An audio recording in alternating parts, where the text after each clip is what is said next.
Your question is, how is resistance related to currents? One of the things that I'm really passionate about is students who need a home. Students who don't find themselves on a sports team or find themselves connected to school or people in any way. I think I was that kid myself in school, just kind of showed up every day. For me, like kids that need a home, that's kind of where I find my passion. That's what kind of drives me to work with them, to push them to new levels, to show them love, to make sure they know that they have someone who cares for them in life. What is it actually graphing on your Y? It's actually graphing voltage. I've been in Hamilton since the fall of 2019. I teach at the high school. I do science. Right now I've been doing physics, physical science. I've also taught chemistry and AP physics.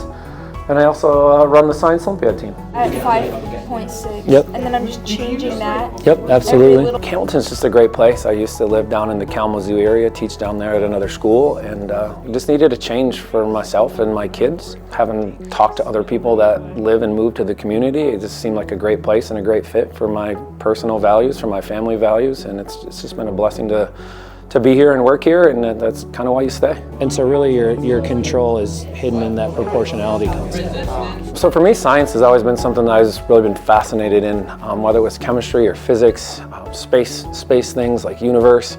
Always been something I've been really interested in, and I think there's a deep level of understanding that we can gain from studying science about our world. To me, it brings great purpose to see that our world is ordered in such a way that, like, hey, that makes sense. That's meaningful. That when we look at laws and we look at theories and we look at the way our world works, to me, it just brings the whole purpose of life together. I'm nothing. I'm helping. Questions? A lot of great people here. Hamilton's been doing a great job bringing people who care, who love, who teach, who have invested interest not only in our building and our facilities, but also our kids and our people. It just makes it a great place to live and work. In milliamps.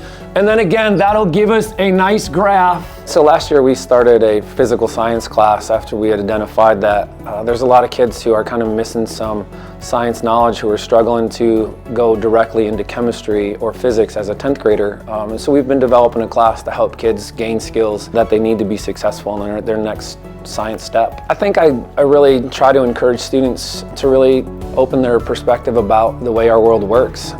I like a couple of phrases. One that I like to say is there's a lot of ways to get to grandma's house, meaning there's not just one way to understand something. There's not one way to solve a problem. There's not just one way when it comes to our understanding of science.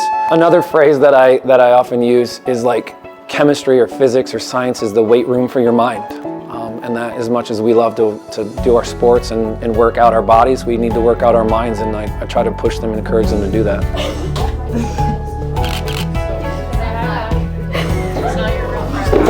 Michael.